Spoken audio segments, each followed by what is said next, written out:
Okay, first off, this is not mine. Not mine. So, in case you're wondering, this is the type of weird stuff I wear. Granted, I go here,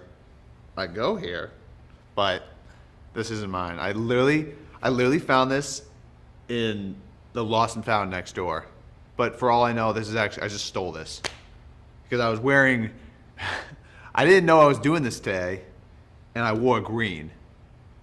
Didn't think it through, so I went in and I stole this. Let's get it going.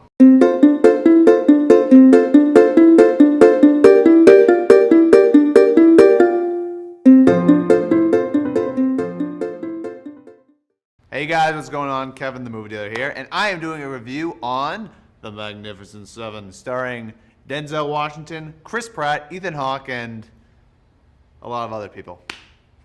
It is directed by Antoine Fuqua, who is responsible for Training Day, Olympus Has Fallen, Shooter. So this guy knows how to make a good action, fun film. First off, let's talk about the characters.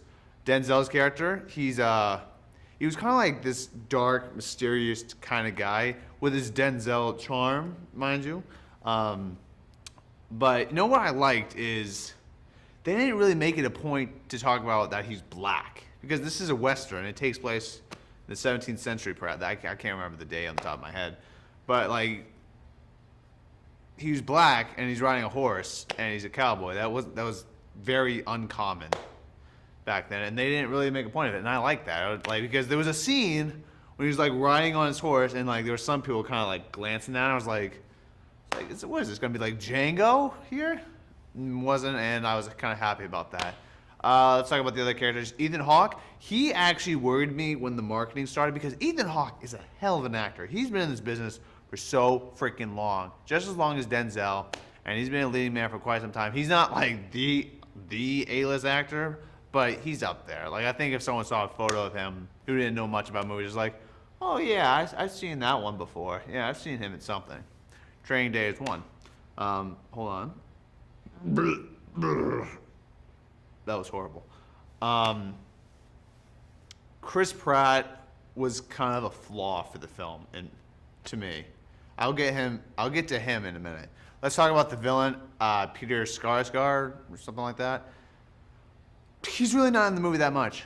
Wasn't really in there that much. He had, I'd say, maybe like 5 scenes in the whole film. He started off good. I liked what the villain was doing in the beginning, like how he was acting. He was acting like he was going through withdrawals, like he had to do cocaine in like a month. And he's kind of like, no, not a month, like he hasn't done cocaine in like a week, and he's kind of going through withdrawals. He's like sweating, he's kind of shaking a bit. I was like, okay, I kind of like where this is going. And then as the movie went on, he just turned out to be a normal villain. The other characters in the 7, like, I didn't really know their names. Some of them were kind of interesting. I liked the Kingpin's character. He had a very interesting character. His voice was very interesting. I at first I was like, this is gonna annoy the shit out of me. And then as it went on, the more serious the character got, the more I liked the voice. So that was good. The Indian, the Mexican, oh god, I'm forgetting the other ones too. The knife throwing Japanese or Asian man, he was actually badass. But the Mexican and the Indian, I didn't care. I did not care about those two characters whatsoever. So let's talk about Chris Pratt. Chris Pratt has great charm. He's a very likable guy. I could not take him seriously in this movie, and that to me was a flaw. I didn't take him seriously. I didn't take him seriously one bit, and he had some scenes where you should have taken him seriously, and I couldn't. I just couldn't.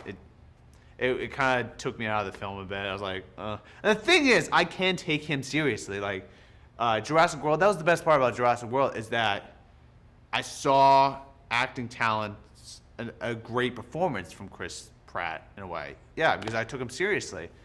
And Guardians, he had some scenes where I did take him seriously, like when he's giving his motivational speech to the crew. I took him seriously. But in this movie, no. I don't know if it was just a bad script or he was just bad in the movie. I couldn't really tell. It may have been a mixture of both. But you know what? Overall, it was a fun film. You know, I don't know why this movie wasn't released in the summer. It should have been, because that's all it was. It was a fun summer film. Not much character development happening. If you were just out there wanting to see a fun Western with the bad guys and the good guys shooting at each other in like a old town with cowboy boots and the guns and the Indians going at it, like, this is the movie for you. But if you want an action film with a lot of character development and a lot of feelings towards the group's chemistry, you're not really going to get it. So overall, I'm going to give Magnificent Seven a C+. I gotta say, it was fun, but I will admit it was a little bit of a disappointment. But hey, I had fun with it, and to me, that's all that matters. Well, guys, that's been my review of Magnificent Seven. Comment below. Tell me what you thought of Magnificent Seven. Did you like it? Did you hate it? What were the parts that you liked? What were the parts you didn't like? All right, guys. Catch you later. You stay classy. Adios.